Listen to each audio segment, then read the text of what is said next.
Um, it's pretty wild, some of the things that you lay out, including one group called Feeding the Future that went from getting $3.4 million in 2019 to $200 million 2 years later. You don't find that suspicious? You don't find that suspicious? You don't find that suspicious? They grew faster than NVIDIA. How did nobody see that? Or is it that people and the government and those who are supposed to be the watchdogs, like Tim Walz, like Keith Ellison, the Attorney General there, just weren't looking?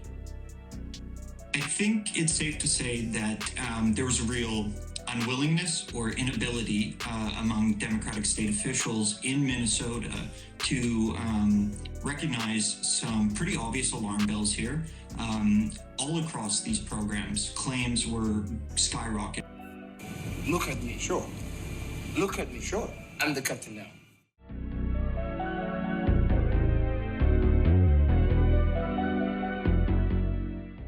Welcome to Male Reality Lessons, where topics are reviewed and discussed as iron sharpens iron.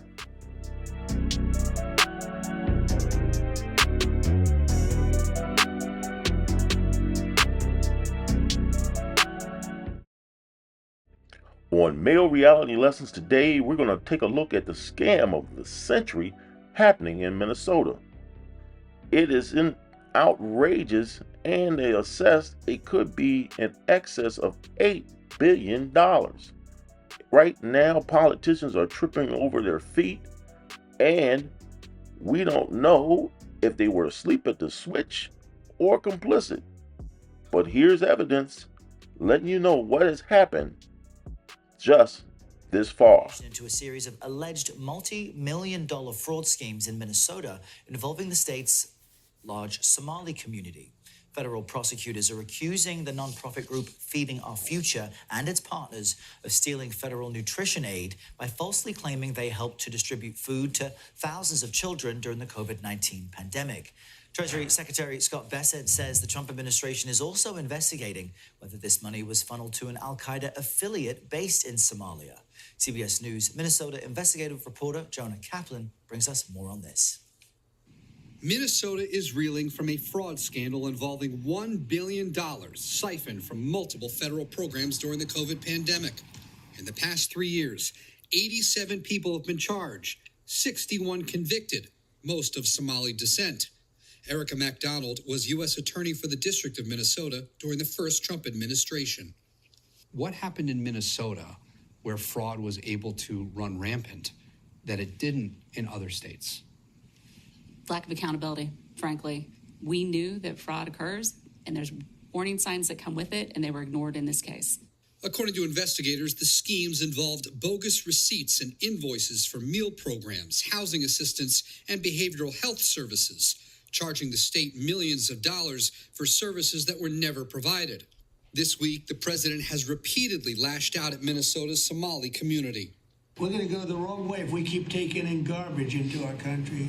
I think it's a beautiful country. Jamal Osman, who moved from Somalia to Minnesota when he was 14, is a naturalized U.S. citizen and a member of the Minneapolis City Council. Anyone who looks like me are scared right now. The fear comes as the Somali community here is bracing for a surge of ICE agents cracking down on migrants who have been issued final deportation orders. The president is pointing to the fraud cases in Minnesota, and we know that a majority of the suspects are of Somali descent. How is your community taking that? Well, my community is upset. Yes, people commit crimes, but the entire community should not be blamed based on what some individuals did. And the Republicans on a House Oversight Committee in Washington announced in a news release they're launching their own investigation into the fraud in Minnesota and whether some of that money, that stolen taxpayer money, could have made its way to terrorists overseas. But Errol, I spoke with several federal investigators, and they say there's no evidence that happened. Instead, they say the fraudsters actually pocketed the money for themselves and spent it on things like cars, trips, houses, and diamonds, among so much more.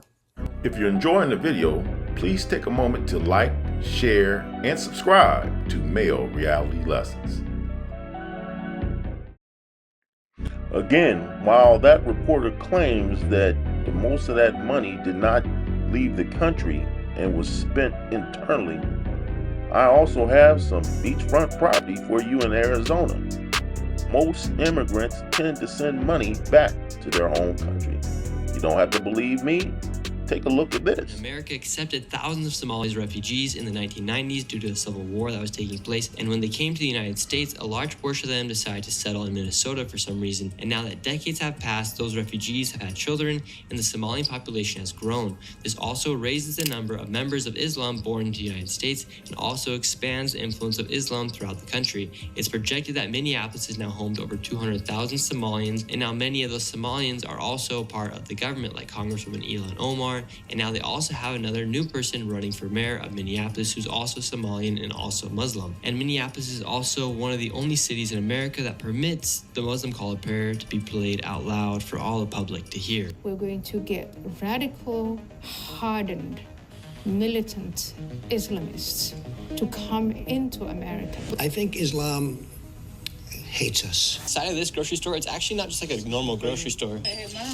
There's actually a bunch of other stores inside of the grocery store. So right here you have one store, right here you have another store, and then right here you have another store, then up here you have another store. In total, inside of this section of the grocery store, there are 6 separate stores. How's life here as a Somalian? Life is good. I do phone bills, sending money to Africa. Wait a minute. Wait, first of all, you're not going to speed past that like you didn't just say what you just... That's where I do. The business is good.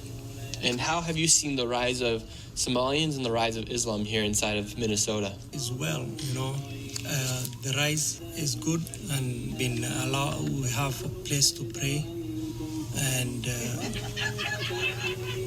life is good. How long have you lived here in America for? For 10 years now.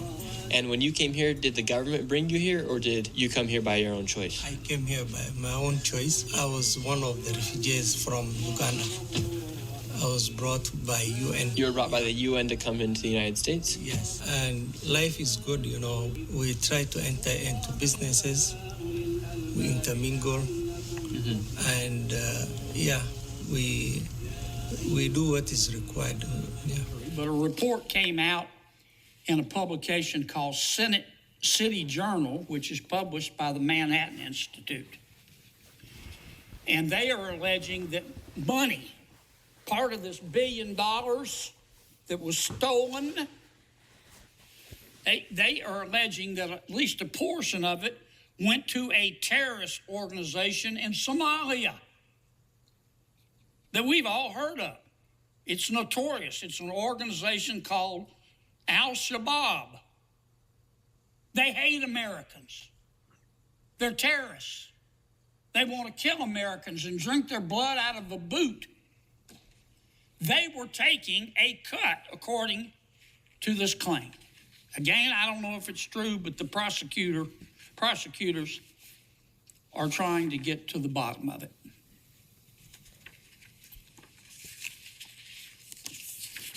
Now, there's been a lot of allegations about racism in these reports. They're saying, oh, you're just picking on the Somali community. I'm not. And I don't think the American people are. I think what they're picking on are crooks. They're picking on crooks. Well, everything I just gave you are facts, Mr. President. Has nothing to do with race. But it is a fact that these $1 billion schemes were cooked up by leaders in the Somali community in Minneapolis and in Minnesota. And it is a fact that most of the businesses that participated in this fraud and this thievery were run by people of Somali ancestry. I'm not saying that's a good thing. I'm not saying it's a bad. That's just a fact. And I don't think we ought not to talk about it. And it is a fact that the kickbacks paid to parents to allow their children to be signed up as autistic, in order to get the federal taxpayer money, the parents were of Somali ancestry. It doesn't give me any pleasure to say that, but it is a fact.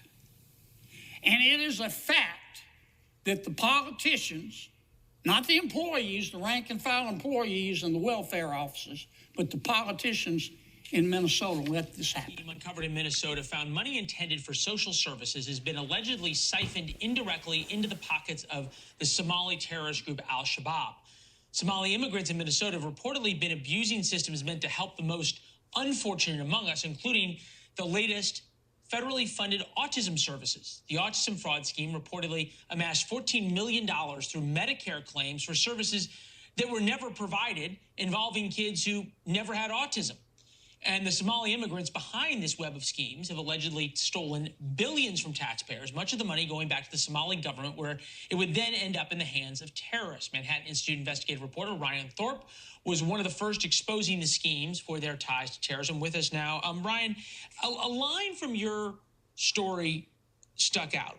The largest funder of Al-Shabaab is the Minnesota taxpayer, and you cite an unnamed source for that. What is the evidence that all of this money that was taken and the billions upon billions of increased funding in Minnesota for social services ended up in Somalia? Well, billions of dollars of government welfare money is missing in the state of Minnesota. How do we define missing?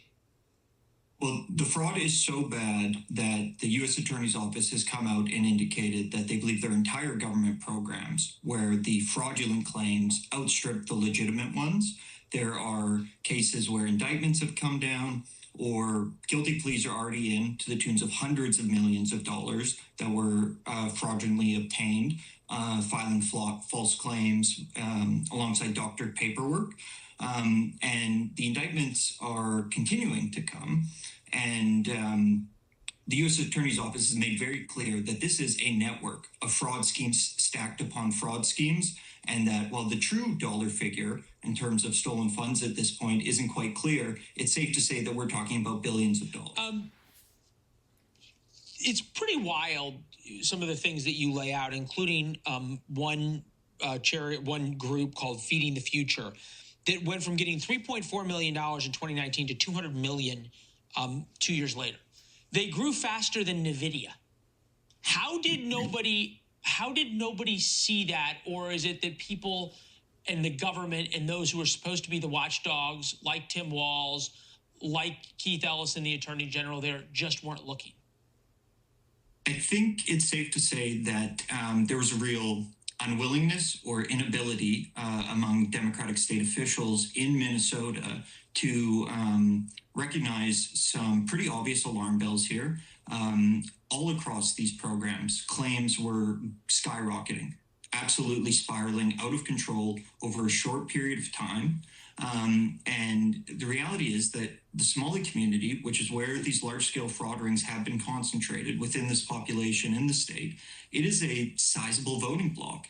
It is a voting bloc you have to win if you're going to win political office in Minneapolis. And so I think that was likely a incentive here that made some people not want to look too closely at what's been going on. Wow. And that would explain why now it's the U.S. attorney looking into it rather than the state law enforcement or state fraud investigators. Is there any indication, Ryan, as you get, and obviously, it's one of those things you drop an investigative piece, and then all of a sudden you get 1,000 more tips that this goes higher, like actually into state government? You get the last 30 seconds.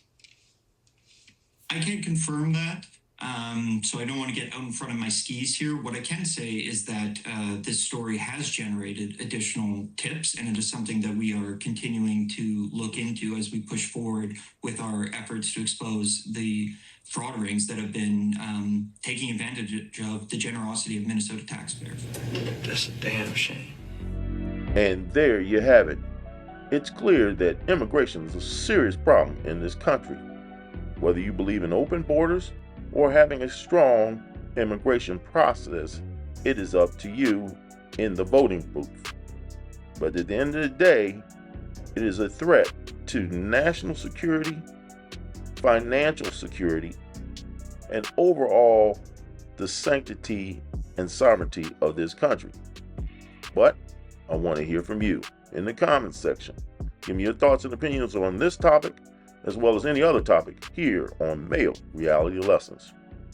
Be sure to take advantage of other videos here on the channel. Thank you for watching and have a good day.